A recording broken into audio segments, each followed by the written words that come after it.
오늘은 부활절입니다. 부활절은 성탄절과 더불어 교회의 2대 절기에 속합니다. 기독교 신앙에는 4기둥이 있습니다.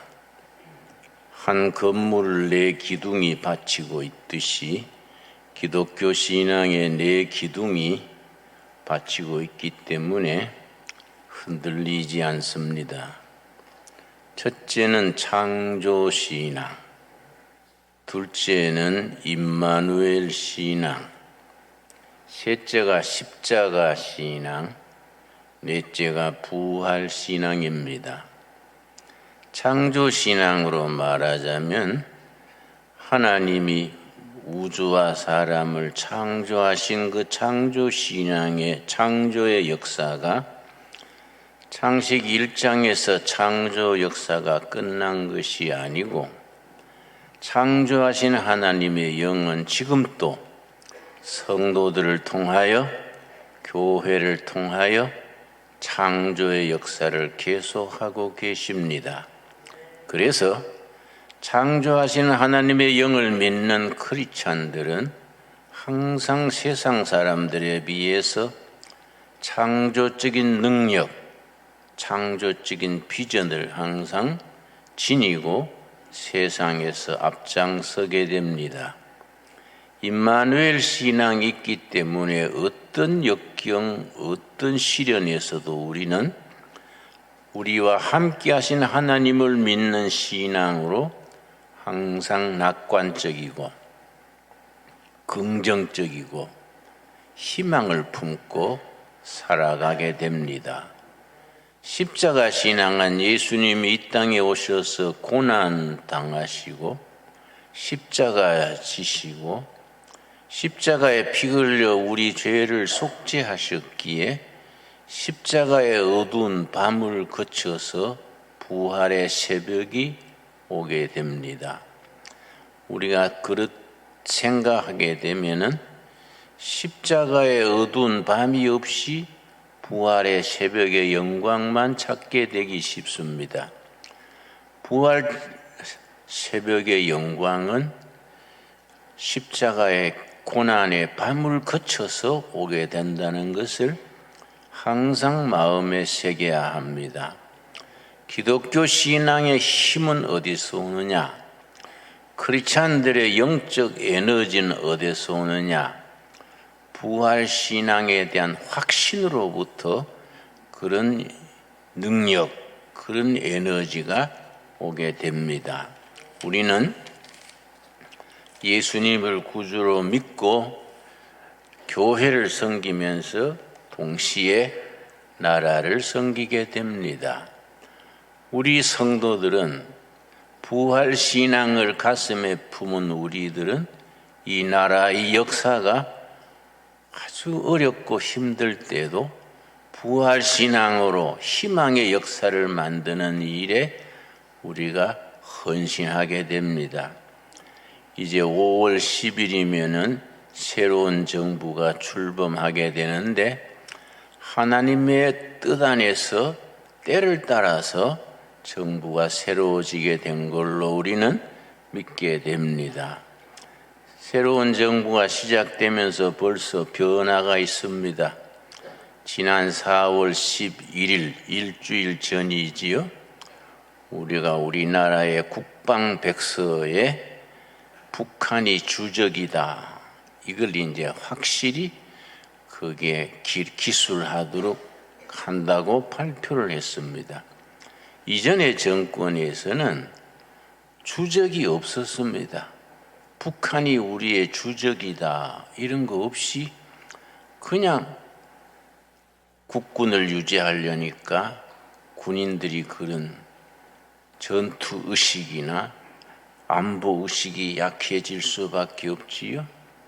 벌써 새 정부가 시작되기 전에 벌써 원래 국방백서에 분명히 북한을 우리의 주적으로 그렇게 기록하는 백서가 나온다 합니다. 또 이제 두 번째 변하는 것은 우리 정부 인수위원회에서 우리 국민들과 학생들과 군인들에게 안보관을 확실히 하겠다. 확실한 안보관을 가지게 하겠다. 인수위원회에서 이번 주에 발표를 했습니다. 그리고 달라지는 것이 한미 군사훈련을 재개하게 됩니다. 내가 북한 가서 들은 얘기입니다. 옛날에 팀 스피리트 훈련이라고 한미 군사훈련을 할 때에 북한에서는 어떤 마음을 가지느냐, 북한 고위층으로부터 내가 직접 들었습니다.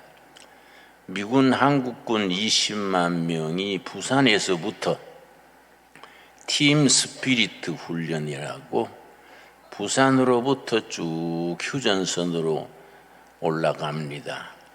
북한 정권에서는 생각하기를 저기 휴전선에서 멈추느냐, 저 20만 대군이 휴전선에서 안 멈추고 계속 올라와 버린 건 아니냐. 그래서 팀 스피리트 훈련할 때는 북한에서는 잠을 못 잔다 그래요. 그러니까 이 대단히 중요한 훈련이지요. 그동안에 너무 있으나 마나한 그 형식적으로 훈련을 했는데 올해부터 제대로 한다는 것 우리가 발표가 되어 있습니다.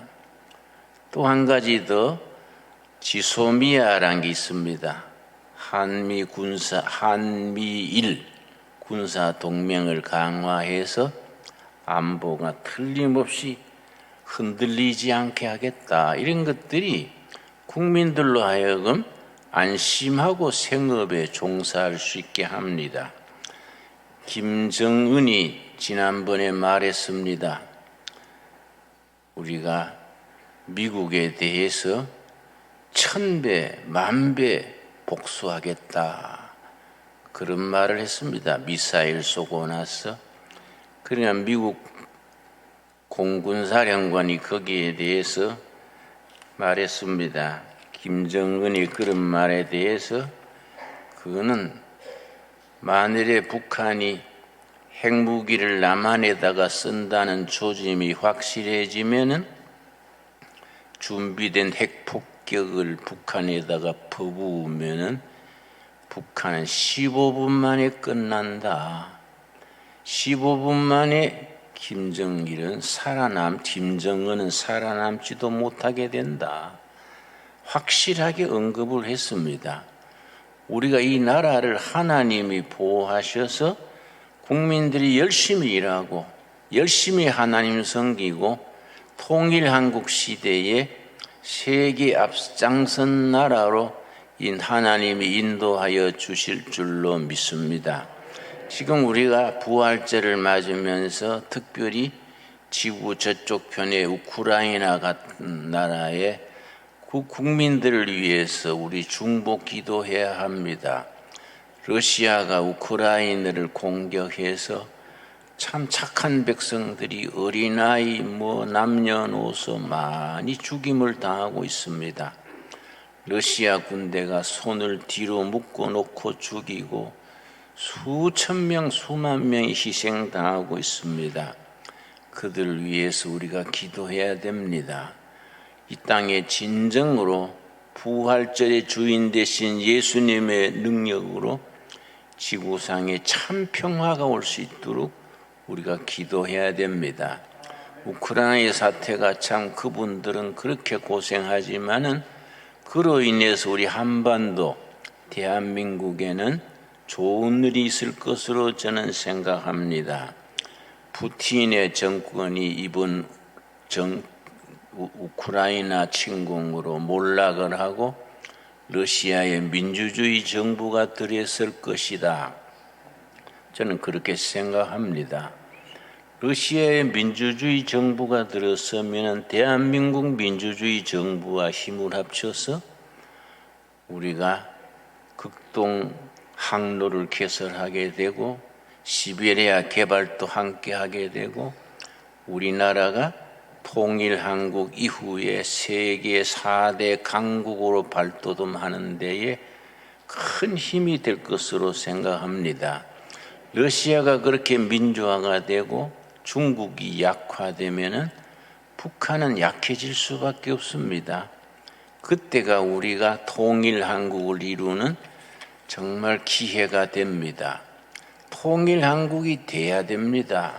그러면은 세계적인 석학들이 평가하기를 남북한의 통일만 되면은 남한의 기술과 자본, 경영이 북한의 노동자, 지하자원, 북한의 토지 다 활용해서 메이드 인 코리아 한국 제품이 세계 백화점, 세계 시장에 진출하게 된다.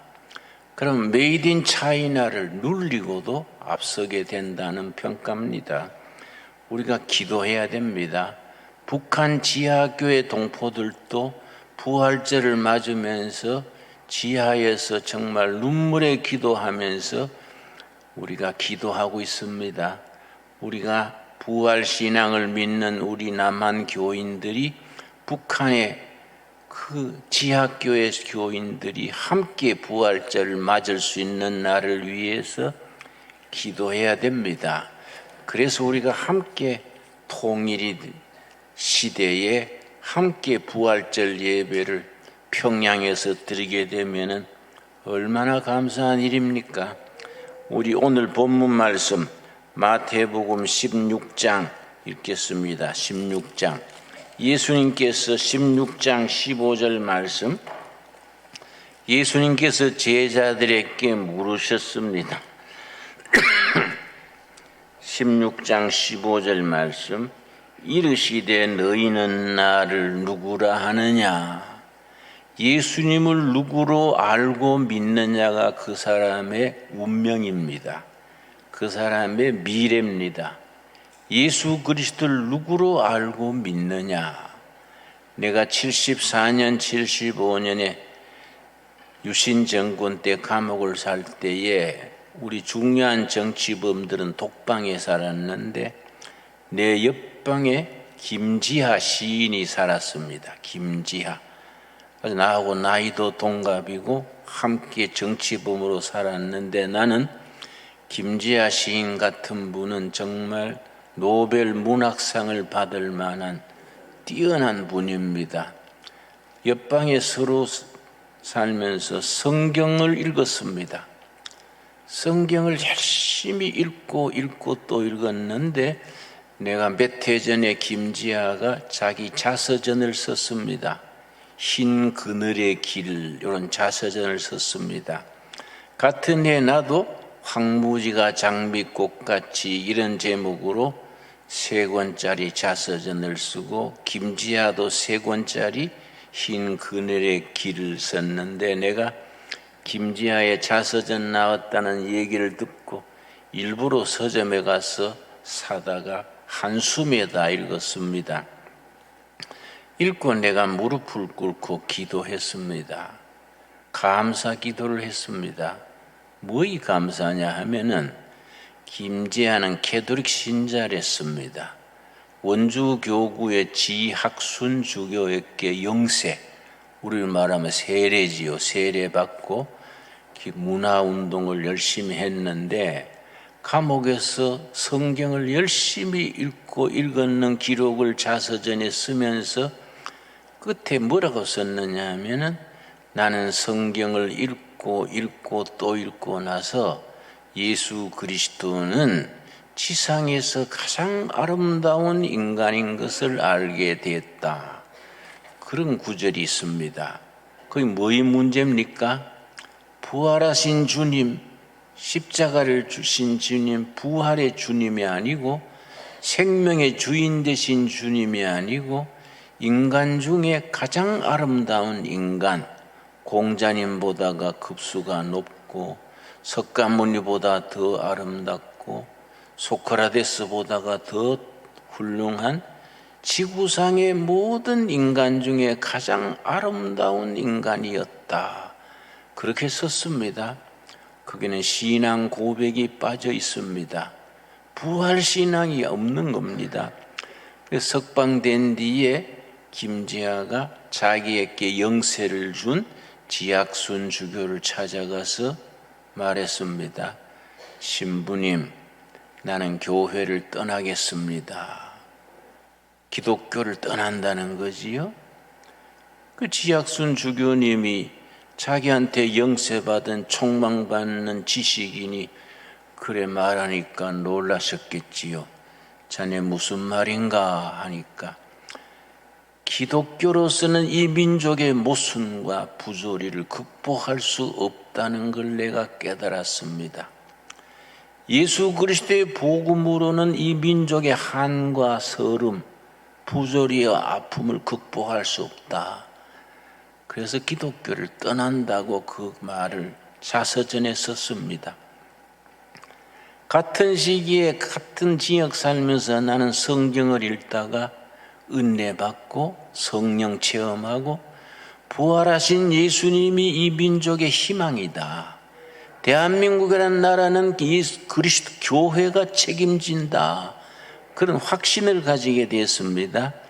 십자가의 신앙과 부활 신앙은 우리의 생명 같은 신앙입니다. 그래서 예수님이 제자들에게 너희는 나를 누구라 하느냐 물으실 때에 베드로가 대답했습니다. 16장 15절 말씀. 이르시되 너희는 나를 누구라 하느냐. 여러분 다시 말씀드립니다. 예수님을 누구로 알고 믿느냐가 그 사람의 운명이고 그 사람의 미래고 가장 중요한 문제입니다. 자, 16절 베드로가 뭐라고 대답했습니까? 시몬 베드로가 대답하여 이르되 주는 그리스도시요 그리스도 메시아 그리스도시요 살아계신 하나님의 아들이시니이다. 살아계신 하나님의 아들이시니이다. 여러분 아멘 하십니까? 베드로와 같이 고백합니까? 그래서 베드로가 학문이 없고 교양이 없는 밑바닥 청년이면서도 신앙 고백이 분명했기 때문에 예수는 그리스도시다. 부활하신 예수님이 모든 사람의 구원이고 희망이다. 확신이 있었기 때문에 사도 중에 사도가 될 수 있었습니다. 예수님이 그 베드로의 고백을 듣고 뭐라 했습니까? 18절입니다. 18절. 또 내가 너게 이르노니 너는 베드로라. 내가 이 반석 위에 내 교회를 세우리니 음부의 권사가 이기지 못하리라. 너는 베드로다. 네가 고백하는 신앙 고백 위에 주는 그리스도 메시아시요 하나님의 아들이로소이다. 그 고백 위에 내가 교회를 세우겠다. 그 신앙 고백 위에 교회가 세워져 있습니다. 창조 신앙, 임마누엘 신앙, 십자가 신앙, 부활 신앙 위에 교회가 세워지고 우리가 그 신앙 고백을 가지고 천국 갈 때까지 세상에서 승리하는 생활을 하게 됩니다. 자, 21절입니다. 21절. 이때로부터 예수 그리스도께서 자기가 예루살렘에 올라가 장로들과 제사장들과 서기관들에게 많은 고난을 받고 죽임을 당하고 제3일에 살아나야 할 것을 제자들에게 비로소 나타나시니 예수님이 고난당하시고 죽임당하시고 묻히시고 그리고 제3일에 다시 살아나실 것을 제자들에게 말씀하셨습니다. 그래서 기독교 신앙을 일컬어 제3일의 신앙이라고 말합니다. 첫째 날과 둘째 날은 고난받는 날, 십자가에 짐을 지는 날, 왕따당하고 핍박받고 세상적으로 고난을 이기며 사는 날, 첫째 날, 둘째 날입니다. 그러나 셋째 날, 제3일, 제3일은 부활의 날입니다. 그래서 기독교 신앙을 제3일의 신앙이라고 말합니다. 첫째 날, 둘째 날은 고난당하고 핍박당하고 그런 날이지만은 셋째 날은 부활의 날입니다. 이 기독교의 참 힘이고 우리들의 영광입니다. 누가복음 9장 22절 찾겠습니다. 누가복음 9장 22절 말씀에 우리 복음서에서 계속해서 제3일을 강조합니다. 제3일이 있기 때문에 우리는 생명을 얻고 희망을 가지게 됩니다. 9장 22절 말씀, 이르시되 예수께서 말씀하시되 말씀하시되 인자가 많은 고난을 받고 장로들과 대제사장들과 서기관들에게 버림받아 죽임을 당하고 그 다음 뭡니까? 제3일에 살아나야 하리라. 예수님의 제자들은 예루살렘에 올라가는 길에 죽으러 가는데 가기 싫어서 뒤처져 가지고 억지로 따라갔습니다. 그러나 예수님이 앞장서서 갔습니다. 왜 그렇습니까? 제자들은 첫째 날과 둘째 날의 고난만 생각했기 때문에 그렇게 가기 싫어했습니다. 예수님은 첫째 날, 둘째 날 뒤에 제3일의 부활의 날을 보셨기 때문에 앞장서서 가시는 겁니다. 우리도 세상살이에서 고달프고 힘들고 고난이 올지라도 우리는 가슴에 제3일의 신앙, 부활신앙을 가슴에 품고 승리하는 우리들이 될 수 있게 되기 바랍니다. 13장 22절입니다. 누가복음 13장 22절 말씀, 참 세례 요한이 정말 담대하게 부르짖었습니다. 누가복음 13장 22절 말씀, 예수께서 각 성 각 마을로 다니사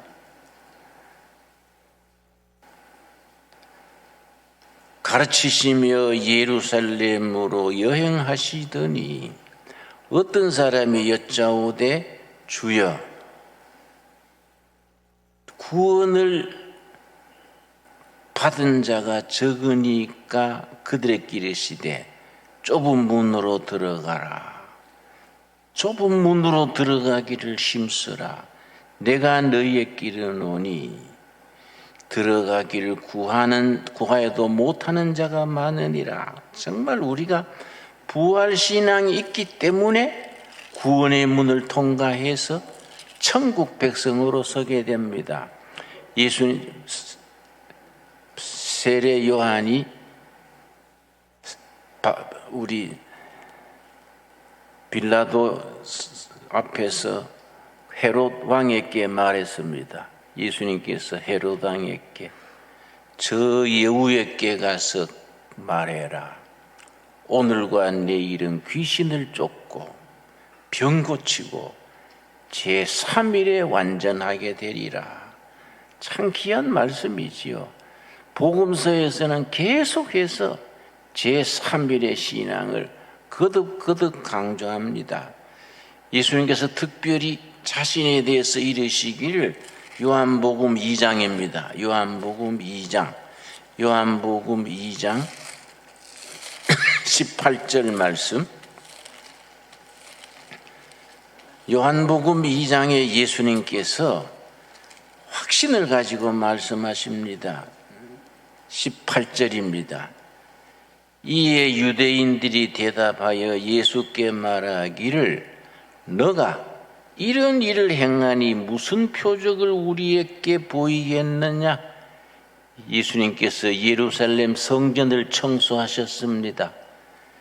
내 아버지 집을 장사처럼 만드느냐? 하고 막 성전을 막 청소하니까 그들이 놀래가지고 그대가 무슨 백으로 일하느냐? 무슨 권위로 이렇게 하느냐?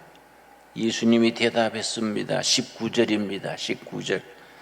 예수께서 대답하여 이르시되 너희가 이 성전을 헐어라. 내가 사흘 동안에 일으키리라. 이 성전을 헐어라. 사흘 만에 일으키리라. 그 말 듣고 유대인들이 열받았습니다. 제사장들 바리새인들이 열받아서 항의했습니다. 유대인들이 이르되 이 성전은 46년 동안의 지었거늘 너가 3일 만에 일으키겠느냐?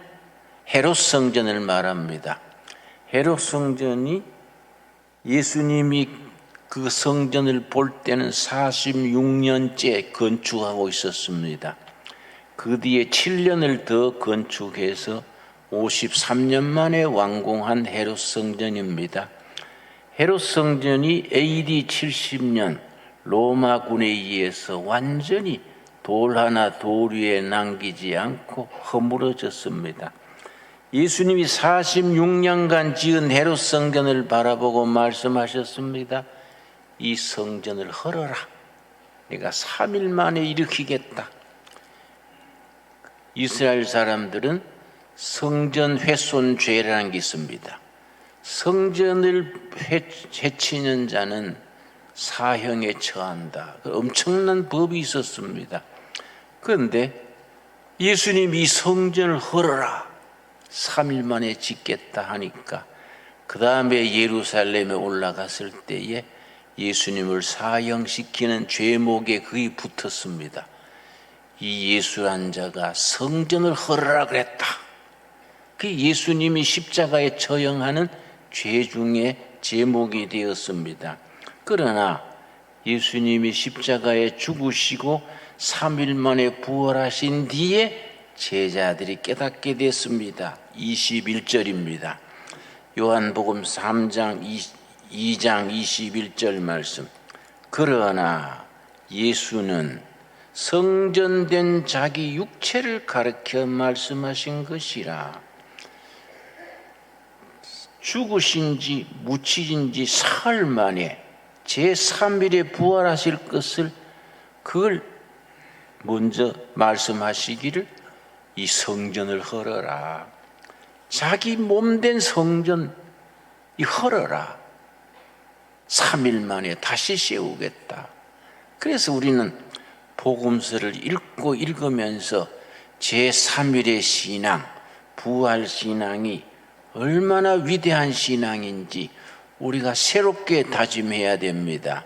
여러분, 코로나 팬데믹이니 불경기니 세상살이가 어려울지라도 부활하신 예수님을 가슴에 품고 어떤 시련, 어떤 불경기, 어떤 역경도 이겨나가는 우리 모두 될 수 있게 되기 바랍니다. 그래서 예수께서 베드로 제자들에게 물으신 말씀, 마태복음 16장 15절. 너희는 나를 누구라 하느냐? 너희는 나를 누구라 하느냐? 지금 우리들에게 성령께서 물으십니다. 2022년 부활절을 맞으면서 주님이 우리에게 지금 물으십니다. 너는 나를 누구라 하느냐? 주는 그리스도 메시아시요 살아계신 하나님이로소이다. 첫째 날 둘째 날의 고난을 이기시고 제3일에 부활하신 주님이십니다. 제3일의 부활신앙을 우리에게 심어준 분입니다. 부활신앙을 찬양하는 우리들이 될 수 있게 되기 바랍니다. 기도하겠습니다. 주님 감사합니다. 저희들에게 부활신앙을 허락하셔서 감사합니다. 부활신앙을 품고 어떤 시련, 어떤 역경, 어떤 고난 속에서도 첫째 날, 둘째 날의 고난과 시련을 넘어서 제3일의 신앙, 부활신앙을 가슴에 품고 승리하는 우리들이 되게 하여 주시옵소서. 예수님 이름 받들어 기도드려 사옵나이다. 아멘.